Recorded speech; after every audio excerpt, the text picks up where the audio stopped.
This is the Blood Red podcast from the Liverpool Echo, giving you the inside track on all the big talking points from Anfield. Hello, it's Paul Wheelock and welcome to a special Blood Red podcast to talk all things Liverpool FC with the Daily Mirror's Northern football correspondent, David Maddock. David, it's great to have you back on the podcast again. How are you keeping?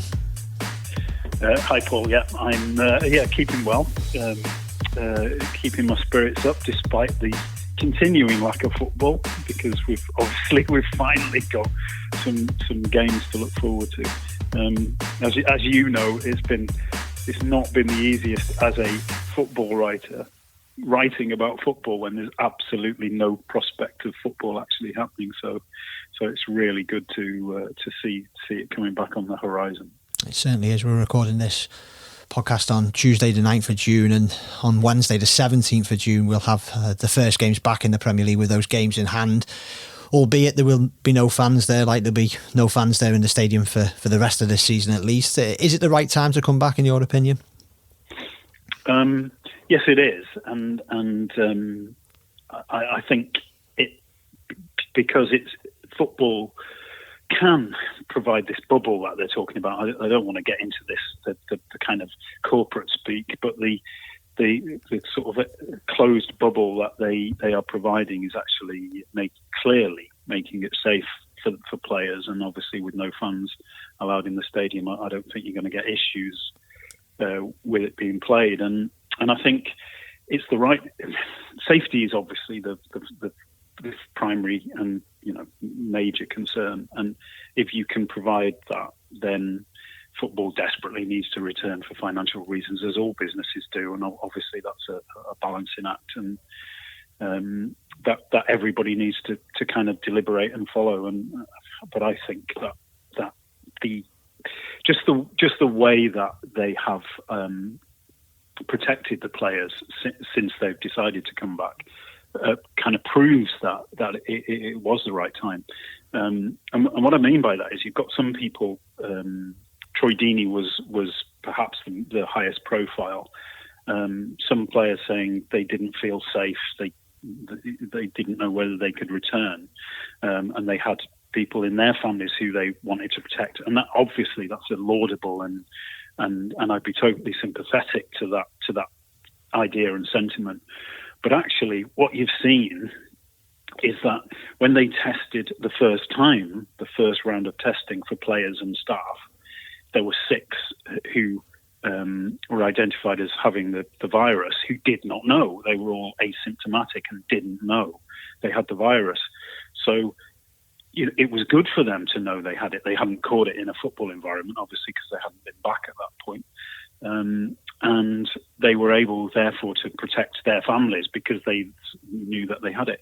And subsequently, in the rounds of testing, it's gone down. There were I think 2 in the next round of testing, then 0, and then I think it was 1. So not only is it helping identify for the people involved, if they have asymptomatic cases, but it's also clearly protecting because the rounds, each round of testing, it's essentially gone down to 0. So I think that works, and therefore I think the argument that you can return is valid. Definitely, and it kind of, these tests that have come back, and there's been, as you said, quite rightly said, just a handful of people who've tested positive for coronavirus, has kind of killed the null and void talk, which obviously riled Liverpool fans, particularly given what the side have achieved this season. And again, you've got to put it in the context of what's going on in the wider world, but Liverpool, more than probably any club, really need and deserve to see this season out, given how they've played. Yeah, no, absolutely. I'm glad you raised this idea of null and void, because I actually think it was only ever a kind of social media phenomenon. I don't think it was ever anything to do with reality, because quite clearly you couldn't null and void a season when it was only 9 games from the finish. So you would always find a way of having a resolution to that season, whether it was actually playing or whether it was just finding a formula to sort of decide how things would be finished. I mean, for me, I never understood why people were saying null and void the season. And I think it was largely just, like, for instance, Everton fans or Manchester United fans or whatever who have rivalry with Liverpool trying to, be mischievous. But I always thought, if football will have to return one day, even if it's in 3 years' time when there's a vaccine or whatever.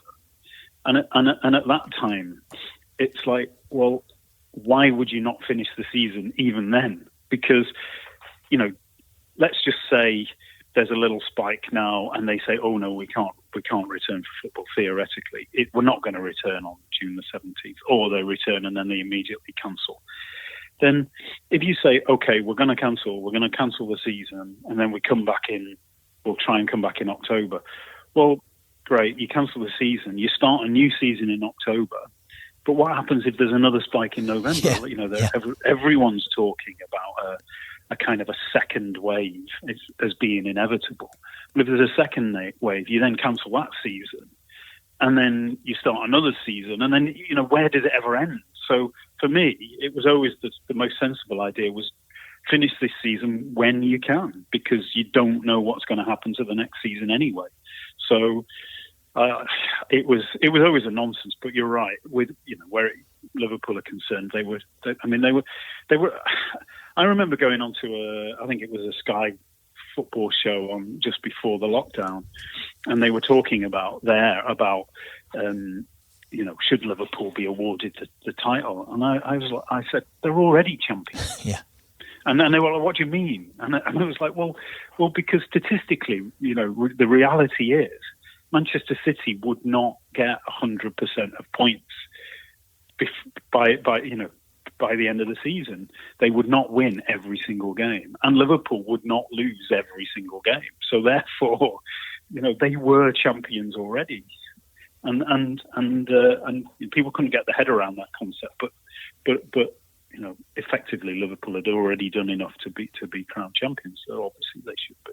And I'm glad that they can do it on the pitch now, or fingers crossed, and I'm touching wood here, that they can do it on the pitch now. And it has been a remarkable season, hasn't it? You were there in Kiev, a couple of years ago with the disappointment to lose to Real Madrid in the Champions League, and then in Madrid a year later where they won it again by beating Tottenham, and then having what's kind of forgotten about a little bit, an incredible Premier League campaign which they pushed Manchester City so close, and they've actually gone up another gear this season. Did you see this coming, this kind of evolution of the Klopp side, that they could do what they're going to do this season, which is, let's face it, they're going to finish with 100 points plus, it looks? Well, that's an interesting question, and you mentioned Kiev, and immediately I must admit, I didn't know what question you were going to ask there, and I was thinking, God, they have come such a long way since Kiev, but they haven't come such a long way from Madrid, because that season Liverpool got 97 points, and so. If you were to ask me at the end of last season, could you envisage Liverpool doing this season, then absolutely 100%, because 97 points was the third greatest season in Premier League history, and quite possibly the third greatest season in Football League history. So you don't do that without being an incredible team, and they were a young side, and for me, we're always going to get better. So yeah, I could have envisaged it, but a year earlier, absolutely no chance you could have predicted what would happen. Kiev, Liverpool had an amazing campaign to get there, but in the league they were still quite a little bit inconsistent, and dropped a lot of points and looked a very good side, but actually probably looked more of a cup team, because they had the advantage of Anfield and had momentum and just looked so powerful at home in European competition. So to go from that to the following season and be a record-breaking team, which they were, that was the major shift up, and something that if anybody tells you, yeah, you could see that, then they're lying. But at the same time, Liverpool were under Jurgen Klopp. They had progressed every single season, and the progression has been a like linear. That it's just gone up and up and up, and you know, I think you have to give amazing credit to him, because he has built this, and at every step of the way he kind of showed what he was building, and then took another leap, and so he's clearly the catalyst for everything, but nonetheless, this is a remarkable team, and just an unprecedented team in many ways, even in Liverpool's amazing history. Do you think it's a team at its peak, or is the more to come? I find it hard to say there's more to come. That, as you say, they've won the Champions League, they're going to win the Premier League with a record points total. But do you think there's room for further development in this squad? Yeah, I absolutely do. I think they're actually a young side with not the greatest amount of experience, because even their older players don't have, huge experience. The likes of Virgil van Dijk is a perfect example. He came in his first season. They got to the Champions League final, and people saying, how good is he? He's amazing. But actually, the reality was, before that, he'd been at Southampton with no experience of being at the top of the table. And certainly no experience really of any great European competition with Southampton. And before that, Celtic. And yes, they were in Europe and played some big games, but they were never actually sort of expected to win these games or progress in those European competitions. And he had experience of winning the title in Scotland, but it's not the same, obviously, as winning the Premier League or the same pressures when you're at a club that's expected to, that essentially is going to win it, as they were when he was there. So, it was a learning experience for him, and the last 18 months have shown his incredible improvement. And I think you look at Liverpool's side now, and again, I'm glad you've asked this question. It's a really good question, because I've looked back at Liverpool's history, and I think that, everybody, and I'm sure we'll get onto this later, Paul, that, everybody's moaning already about Liverpool not signing new players for next season. And it's like, well, you've not even won, the league hasn't even won yet. It's the first time in 30 years. There's an argument to be made for saying that this is amongst the greatest of teams in Liverpool's history. And they're only a young side who can develop. So why would you want to disrupt that team? And actually, you look back, Liverpool in their greatest periods, they did refresh and update sides, but actually they let the sides develop too. So they would have the 77 team, for instance, was an older team and was coming to the end.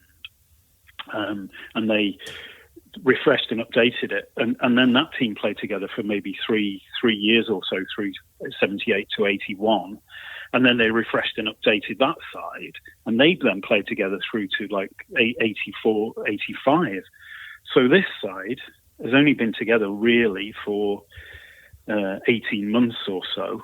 And I think they've got another 2 or 3 years before it really needs totally refreshing and updating. And that's perhaps when players like, Milner and Henderson are perhaps getting older, and obviously Milner's getting towards the end. But then maybe Salah and Mane and Firmino are getting towards their 30s then, and then that's when you start looking to refresh and update. But now, I think that there's at least another season of this team getting better and stronger, which given what they've done this season, is quite remarkable. I think it's a really interesting point, that, because as you say, it's that classic football cliches, you're strengthened when you're at your strongest. But I've not actually thought about it myself there. When you're talking about someone like Virgil van Dijk, yes, he's recognised as the greatest defender in the world now, but this is all pretty new to him, isn't it? He's not going to be, I don't think winners ever get tired of winning, but this is the start of his kind of trophy collecting career, isn't it, in England? The desire, I imagine, is going to be really strong to go and win the league again, with people like him and Andy Robertson and Trent and as you say, even people like Henderson, really. Absolutely, yeah. I mean, Jordan Henderson won a couple of things before Klopp arrived, but and he had that one season where Liverpool was challenging for the title, but he didn't have the great experience. And I think he has developed himself not only as a footballer but as a leader over the last 2 years. And I think you look around now, and the respect for Henderson is huge, and because he has matured into a top class leader. But it's only been over a couple of years, and Van Dijk has matured into a top class leader too, absolutely. But it's over an even shorter period. And you've mentioned Andy Robertson, and you look at him and Trent Alexander-Arnold and Joe Gomez, and they're players, very young players who basically came from nowhere to win European Cups and Premier League titles. So it's just the start for them, and what they have learned over the last 18 months will make them incredible players over the next 18 months, probably over the next 10 years, to be perfectly honest. So you can't lose sight of that. And again, I don't. A lot of the listeners probably won't know too much about Liverpool's history. Some will, and if you look back, then players, young players came into the Liverpool team and then stayed there for long periods, like Ian Rush, like Craig Johnston came in, like Ronnie Whelan, who came into the side after about 81, and then perhaps created Liverpool's greatest ever side in 84. So it's always a mix of experience and youth, but the young players develop into experienced players. That's the whole nature. That's what Liverpool have always done. Well, I just think that fans are losing sight of that, because let's just take Werner, and I know you were going to ask me about this. But you take Timo Werner, and Liverpool were going to sign him, and they were interested, there's no doubt. Klopp had a conversation with him earlier in the year, but I think even at that time he said to him, look, just hold tight, because the reality is nobody in the world of football knows what's going to happen with this virus, and nobody knows what the financial situation at the end of it's going to be. The reality is, the finances of every single football club in the world, professional club, have been hit badly by it. So you then have to take stock. And is he, whereas 50 million might well have been a reasonable-ish figure for a squad player, it's no longer is. You can't go around paying 50 million for a player who maybe won't play that much, especially when Liverpool already have some very good squad players who are still very young, like Divock Origi, who can still develop, like Minamino, who has barely, had his feet on the ground at Liverpool.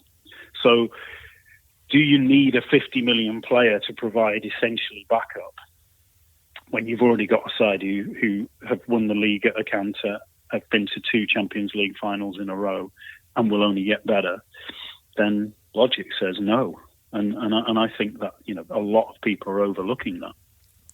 You've been on Redmen TV. It's a really excellent interview and podcast, and anyone who's been following your work with the Mirror would have seen that you've had this consistent stance about Werner. There's been so many twists and turns in the reporting of this story, and it does look like it's going to end with him signing for Chelsea. You've mentioned, like, social media, it can be a bit of a stormy place at times, particularly when it comes to signings. We can all remember the Nabil Fekir saga from a couple of years ago, but this one, there did feel like a real desire to get Werner in. You've explained the reasons why it's not that big a blow.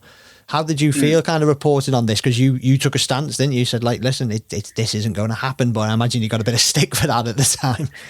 Yeah, and do you know what? It's always difficult to take that stance in a way, because what you know to be true at a certain point doesn't always mean that it's going to be true all the way through, and that's the problem with football, because it can change so quickly, But the reason why I mean, obviously, journalists connected to Liverpool were being told no big signings this summer. We all were, and obviously, that information, you then had to process it. But of course, you be careful, because no, what it essentially means is at this moment in time there is no intention, and things could change. There are many factors that could change, but the reason why I took, what you say, take a stand. What I did is I just thought, well, I think that will hold throughout this period, was because looking at the financial situation, and it's bizarre, but a lot of sports journalists, don't really understand the finances of sport, and because they're not, and that's understandable because they're not financial journalists. But I mean, perhaps I have a tiny advantage in that I have done some lecturing in the business of sport, so I understand the business of sport a tiny bit more. I'm not saying I'm an expert, because I'm not, and there are other people out there with real financial backgrounds who can provide far more insight. But my understanding was always that this current crisis, and it is a crisis, which is, a global pandemic, the effect it is having on cash flow in English football, and in fact the world football, is absolutely immense, far greater than any fan appears to understand. And for me, I think any club that pumps a huge amount of money at the current time is being reckless, because it's clear, and Jurgen Klopp came out and actually vocalized this only the last few days, where he said, you just do not know when fans will be back watching football. And it is, I mean, Paul, your guess is as good as mine, obviously, but the reality is, if I were to say to you, there won't be football fans back watching games at stadiums for another year, there's no way you'd be able to say you're absolutely wrong on that. No, not at all. And that's the problem, because clubs need to have some idea of what income they're going to get, because I actually do want to say something on this, so if you forgive me, I'm going to go on a little bit. No, here. not at all. But Robbie Fowler did a column in the Mirror at the weekend saying he was effectively saying, forget, just put aside the financial bit for a minute. He said, I've watched Timo Werner a lot, and he said, and I obviously think he's a good player. There's no doubt he has great talent, but is he a Liverpool player? And he said, I honestly don't think so, and I'll stand by that. And the reason he thinks that is because he doesn't really fit Liverpool style, is what he thinks.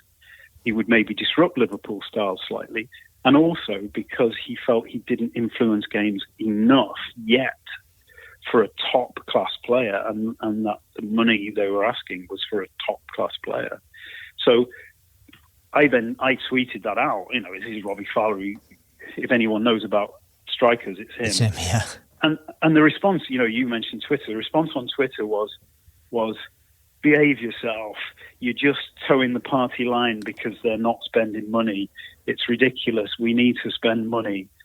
And then you think, well, have you not been reading what is going on?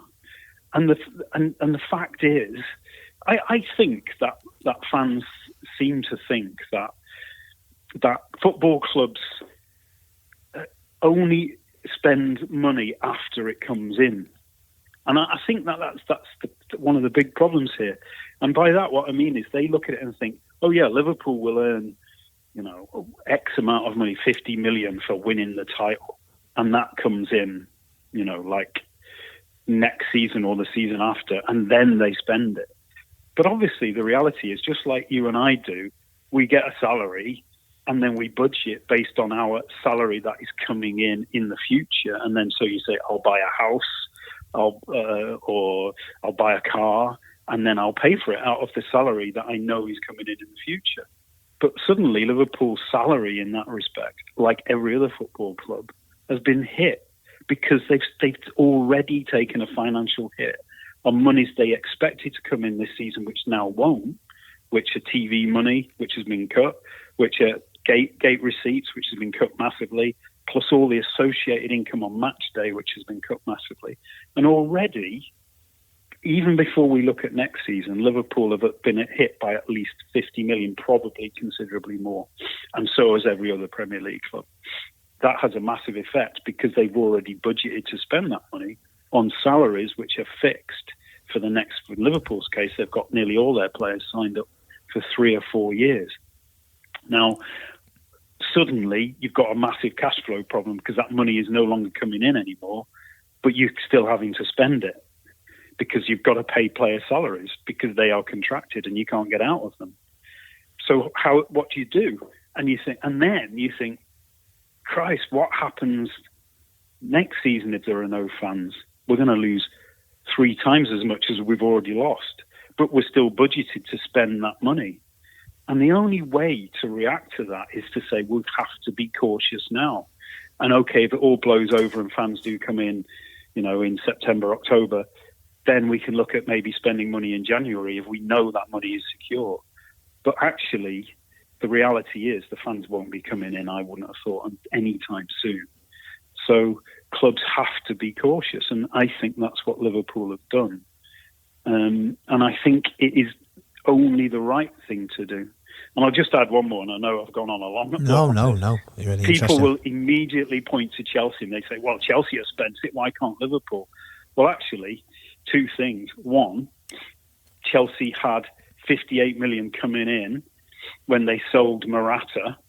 They sold him last summer at the height of the market, but the deal that they did, he went out on loan to Atletico Madrid for a year, and they didn't pay the fee until this summer. That is contracted. It's a fixed cost. Atletico Madrid can't get out of it unless they go bankrupt. And so that money is coming in. Plus, they're getting rid of 3 or 4 players this summer, Chelsea, because they weren't, their contracts were up, and they probably would have renewed it, but now won't. So Willian, Pedro, etc. That's saving them maybe 3 or 4 times the wages they will have to commit to paying Werner. But still, they're taking a risk because Abramovich recently had to give some loans to Chelsea to cover their losses, even though they've sold Hazard. So they're taking still a punt, and to me, it's a dangerous punt because the fact that their owner had to put in about 250 million, I believe, suggests that their finances are not the most stable anyway. And you're facing this crisis that every football club is facing. So far from criticising Liverpool for not doing what Chelsea are doing, I think people should be looking at what Chelsea are doing and going, that is a risk of the future of the club. And, what impact could that have? The Blood Red Podcast from the Liverpool Echo. And FSG have always maintained throughout the kind of coming up to 10-year reign at the club now is that they will not put its future in jeopardy. And you mentioned Chelsea there, a quite interesting one. I suppose out of a bad situation like this can come some good. And you've seen with Chelsea themselves last season with the transfer ban, it eventually allowed some of those brilliantly talented youngsters they've got at the club and had for years a chance to play. And I suppose... Could this be the same for Liverpool? We've got the likes of Curtis Jones and Harvey Elliott. We've seen them in the FA Cup this season, what talented players they are. Do you think by Liverpool maybe not strengthening the squad this summer, even if it needed strengthening anyway, it might give a chance to players like the 2 I've mentioned there? Yeah, I think so. And I mean, it's a very important point, isn't it? It's like FSG have had their policy, and they basically wanted to rebuild Liverpool first of all because they were on the point of bankruptcy when they came in, put them on a stable financial footing, which took a while, and they've done that now. And it's taken almost 10 years. In the last couple of years, they have shown a bit of a profit on trading, but actually the profit is minimal. It's essentially break even once they paid the taxes and etc. Repaid sort of interest on loans and things like that. They've got to a point of being able to break even, and that is sensible because you can't operate at a huge debt the whole time. But the point, Paul, is that they've got to that position whilst creating a structure with a manager who is quite probably the best in the world, that has allowed them to progress to become quite possibly the best team in the world. So, you can criticise them for not spending money, but they've done what they have done is still created a structure which arguably has allowed the manager to create the best team in the world. And, last summer, they didn't spend any money. They signed a couple of young players, and that was it. And very good young players, as it happens, especially Harvey Elliott. But they didn't spend any money, and yet they've won the title, and they have won the title after not spending that money. And they spent $7 million on Minamino in January. So, I don't understand where the idea comes from that it's a disaster when it's been proven to work. And for me, you always go on the evidence you've got. And the evidence you've got is it works. And Liverpool are, probably, certainly amongst, I'll put it on the line, I'd say this is amongst the top 3 teams in Liverpool's history. Mm-hmm. And that is something. And then, just to finally answer your question, and I'm sorry about that. No. They've got young players now who are actually good enough to be in the squad of probably one of the top 3 teams in the club, top 3 squads in the club's history, if not the best squad in the club's history. So Jones and Elliott, Yana Hoover, Williams at fullback. For me, there's 4 players straight away who I think can do what Trent Alexander-Arnold did. I think all 4 of those have the capacity to do that. I'm not saying all 4 will, but I think they've all got the talent to do that. And those players to do that will need the opportunity as Trent got. And I remember when Klopp came in and he was talking to us privately, Klein was a right back. He didn't have cover at right back.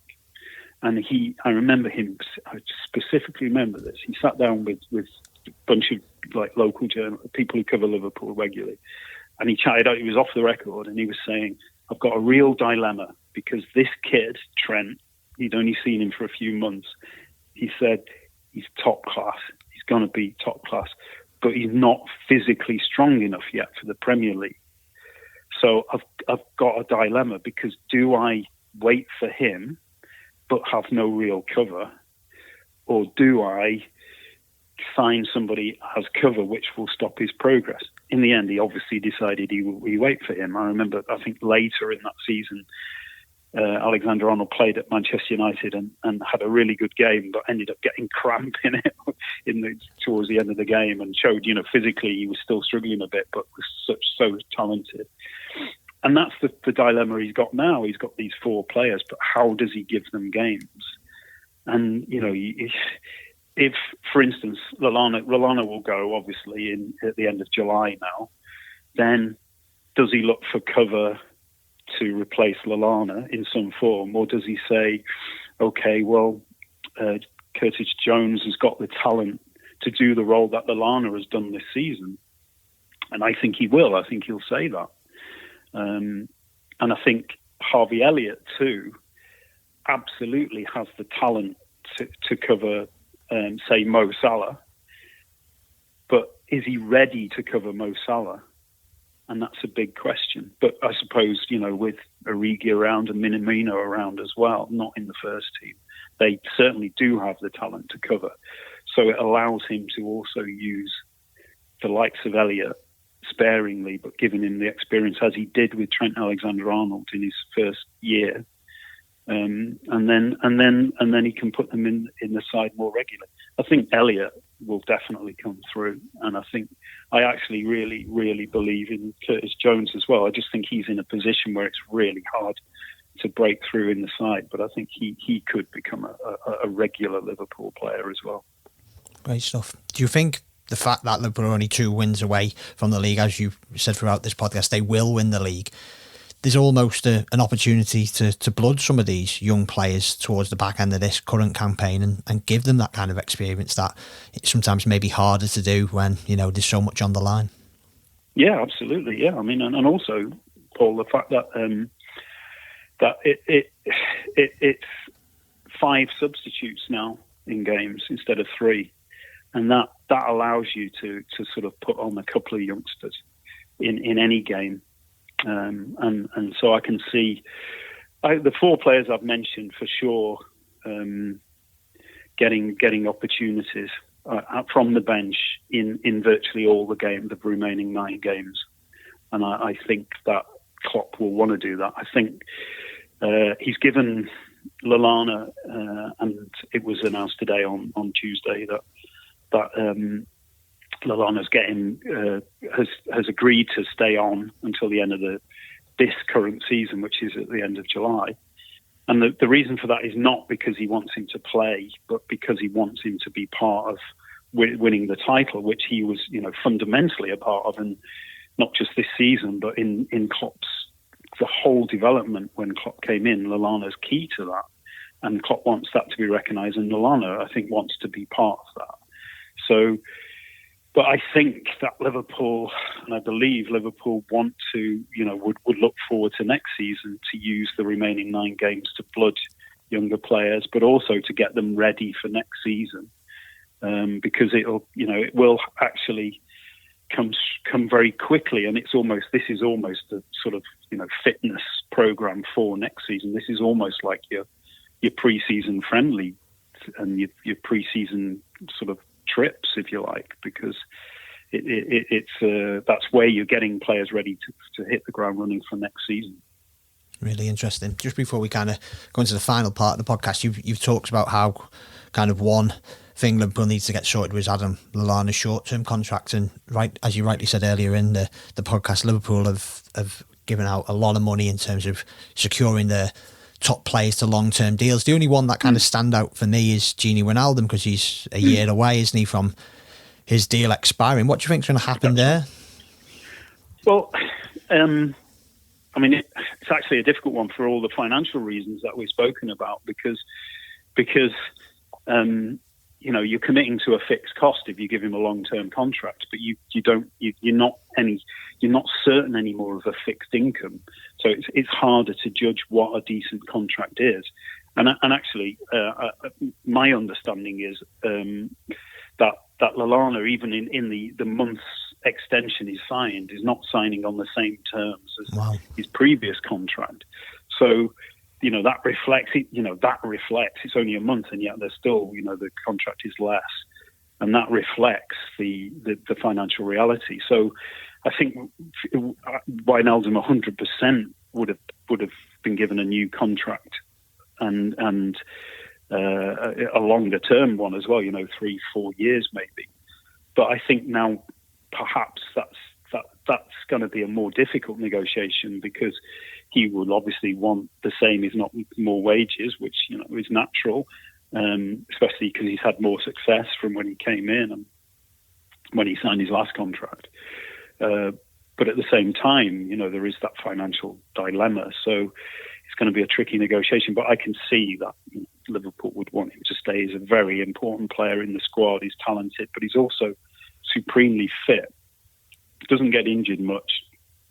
And still has several good years left. So I can see a sort of maybe perhaps a compromise deal of maybe, not quite as a higher contract in terms of money as he would have perhaps wanted, but bonus incentivized, as Liverpool try and do anyway. So they win things, he gets paid more, and perhaps with the options of longer contracts at the end of it. But obviously it's all hypothetical. I see him staying. I honestly don't think they'd want to lose him. Not at all. As we've spoken about throughout this chat, really, it's Liverpool have to plan for the long term without a major revenue source of supporters coming into the ground for the foreseeable. So I don't want to contradict myself here by asking about a potential transfer target for the future, but I imagine people like Jurgen Klopp and Michael Edwards in the recruitment team are having to keep their eyes on players. One player who we've talked about who won't be joining Liverpool is Timo Werner, but I know in your reports over the years, really, you've mentioned the Lyon midfielder Houssem Aouar. He seems to be someone they're certainly keeping an eye on for if and when they're able to go back into the market for a player like that and the money he will cost. Yeah, I mean, that doesn't actually stop. And in many ways, that kind of the analysis that they do and the tracking that they do of players will actually be, I think, that they will expand it now, because it's even more important to do your homework. It's even more important to look and find players at the right age group who you can bring in to add quality to your squad without necessarily having to go out and pay the premium that they did, for instance, with Van Dijk and Alisson. You need to find players that are below that premium, like Salah and Mane, and who, I mean, actually cost a lot of money at the time, but obviously ended up being an incredible bargain. And funny enough, Wijnaldum turned out to be an incredible bargain, Andy Robertson was a perfect example of that. So they're looking even more now, and they'll step up even more because they don't know what the future is. It's so vital to not spend massive amounts of money on signings.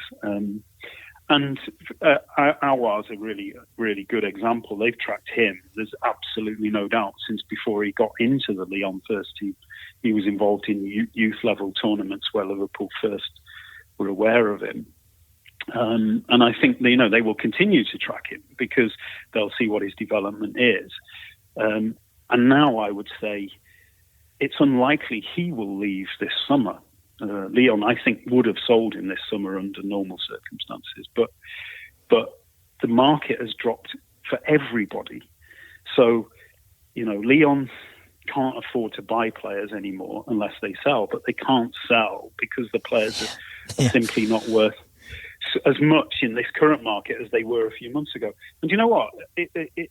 I'm glad you asked about him, because I've just seen stuff linking Memphis Depay to clubs like Everton, and I think he was linked to Dortmund or another a relatively largest European club, might have been an Italian club actually, and they were linking for £30 million. This is Memphis Depay, who has a year left on his contract with Lyon. He also has an ACL injury that he is currently recovering from. So, to me, who in their right mind is going to spend 30 million quid on a player who only has a year left in his contract and has an ACL injury, which could easily rule him out for that year? Unlikely, because he's already sort of, halfway through his recovery, but he could be ruled out for half of the year. And in a market which is completely turned upside down and nobody knows where it's going to end up. So, Lyon, there's no way Lyon are getting 30 million for Depay. So then they would want 50 odd million minimum for Aouar, however you pronounce it. Terrible pronunciation. Yeah, me too. And forgive me, because I should be able to. But they would realistically have hoped to get, best part of 60 million for him. They're not going to. So what do? And I noticed their owner, by the way, was going crazy and threatening to sue the French league for closing down when they didn't necessarily have to, as Germany, UK, Spain, Italy have proven. And he is threatening to sue because of the loss of revenue. That's how desperate things are in French football. So what does he do? He may be the only income they can get is selling players, but the market drops. So, or maybe next summer the market is back. Fans are back. Coronavirus, there's a vaccine. Everything's back to normal, and you can suddenly ask the right price. The pre-coronavirus prices again. It's a real dilemma. Now, if he says, I've got no option but to sell, and if it means selling for 20 million, we'll have to sell him for 20 million. Then I think clubs like Liverpool go, 20 million, even that's a risk when we don't know what the future is, but it's not a big risk because surely, football, he's young enough, because he's still only 21, 22. He's young enough that if we could sell him on and make a profit on it. So, that's why, I'd be reluctant to say Liverpool will not make any signings in this current market, because you never know. But, it could be that some players become available at knockdown prices because their clubs are in such financial trouble. And I think Lyon could well be. But at the moment, they're obviously going to try and get as much as possible. I would still see him, and perhaps now Kai Havertz in Germany, he would have. I mean, they were talking about him 110 million, 120 million, then 90 million. I just think that is totally unrealistic for any club in the current market. So do they hang on? Probably more likely they'll hang on to him for a year because German football is back playing and at least there's some income. But Liverpool certainly tracked him, absolutely, undoubtedly, for many years and would be interested in him, but obviously not at 90 million in this market. So, maybe Liverpool hold fire and see where they are next summer and try and sign someone like him and Aouar. We will see. Just the final one, David. Been fascinating chat as always. It's obviously all eyes are on the Merseyside derby a week on Sunday for Liverpool's first game back. But I just want to take you back to Liverpool's previous game, the last game, which was on March the 11th when they exited the Champions League with a 3-2 defeat at home to Atletico Madrid.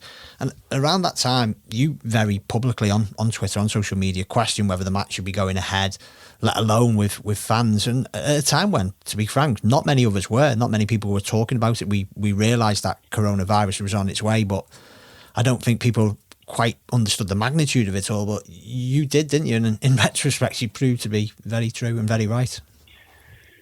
Yeah, and I mean, obviously, you take absolutely no satisfaction at all in kind of, saying "I told you so." And in fact, it's the opposite. I still, even now, I'm angry and upset that the authorities didn't take that situation as seriously as they should have done. And here's the reality, and you can't put a number on it, but the reality is people in Liverpool died because of that game going ahead. The number of cases in Liverpool spiked because we seeded in this city. We seeded the virus because we brought in more than 5,000 people, of whom, statistically absolutely proven, a large percentage, i.e. probably 10%, maybe even 20% of them could have had the virus, and that they interacted not just at the game with lots of people, but in the bars, in the restaurants, the cafes, etc., in the city centre, in the hotels, in all the major transport hubs in the UK as they arrived.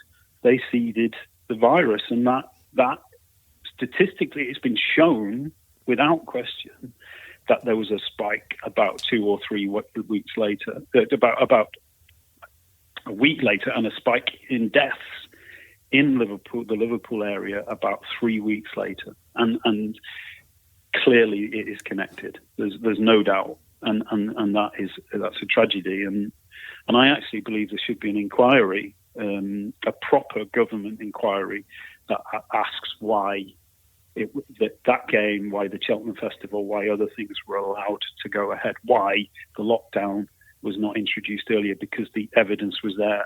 And if someone like me, who is clearly not a scientific expert, but could read what was happening in the rest of Europe, and I was looking what was happening in Spain, I was looking what was happening in Italy, and I was reading the reports of how grave it was out there, how they were having to decide who lived and who died in hospitals because they didn't have enough beds, and that was already happening. And it was already happening in Madrid, where these people were coming from, where they were banned from visiting their own stadiums, but were allowed incredibly and insanely to visit our stadiums. I knew that, and yet our authorities apparently didn't. Clearly they did, but they just did not want to act. And that was, to me, it was a crime. And I think the people of Liverpool paid for it. And I would add I think Liverpool Football Club knew that, because obviously they were looking very closely and very seriously at the issue, but their hands were completely tied, because unless the government said that the game could not go ahead, then they could not cancel the game. And people have said, oh, they should have protested more. They did, believe me, they really did. They tried through all the channels to get that game cancelled, and simply couldn't. And because it was the government's responsibility, and there was no way that they could stop it until the government did. And as I say, I'm still angry about that. And you just made the point that very few people were raising the issue at the time, and again, I think you're right. I think there were few people at that time raising the issue, and I think that was one of the problems. I don't think the media in the UK were quite aware of how serious it was as they should have been, really. And I think in retrospect, we made a mistake. Yeah, and you can't forget the Premier League round of fixtures the following weekend was set to go ahead, including the Merseyside derby, which will now go ahead in just over 10 days' time. If it wasn't for Mikel Arteta actually coming down with coronavirus, so yes, it's quite staggering the more you think about it. Exactly, and like that's a great example, isn't it? Because the Spanish fans came into the city of Liverpool, into the city centre. They seeded it everywhere, the virus, undoubtedly, because as we know for a fact, the deaths spiked. And actually, I looked at the stats, Paul, and Liverpool, before that game, in the week before the game, was actually had only half the number of cases that Manchester had, comparative cities. And yet, 2 or 3 weeks later, they had more than twice the number of cases that Manchester had. So, you would expect Manchester and Liverpool to grow at the same rates in the early stages of the virus.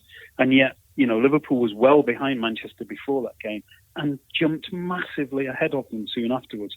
So clearly the Atletico Madrid fans brought the virus into the city, and the government was still going to allow Everton v Liverpool to take place when some of the people at that game would have already contracted the virus from the Madrid fans and spread it amongst 40-odd thousand Liverpool and Everton fans who would have gone out into the city and spread it even worse. The government wouldn't have cancelled that game. It was, as you say, the Premier League, and I can't imagine what the disaster, how much more the deaths would be if a whole round of Premier League games had gone ahead that weekend as was planned, as you say. It is staggering and criminal, and I genuinely believe that we really need to take a close look and see whether people actually did act criminally. It is a tragedy, not only for the people around here on Merseyside who've lost their lives, but across the UK and across the world. It's just far too many, and I don't want to end on a positive, but I'll try to, and I don't mean to be trite by saying that, but I think what we've seen since then is the good of Liverpool and Everton for this in this instance, in the work they've done in the community. Both clubs, you cover them both as your role at the Mirror, and for a long time you will have known and reported on just how good they are in this respect, but they've really both shown it, haven't they, in these past 3 months of helping out the people in Merseyside who need their help, and looking after the supporters as well, particularly with things like season ticket rebates, and there's never been a question of that. Yeah. Actually, as we talked today, Liverpool have sort of announced their plans to give fans the money back, and obviously that's the right thing and a good thing. But I noticed as well that Liverpool made a donation of more than £40,000 to the North Liverpool Food Bank to basically to help feed people. Everton, quite rightly, as you say, they've been magnificent in some of the work that they've done in supporting people who have been really struggling during this crisis and struggling to feed their families. And, that's a reality.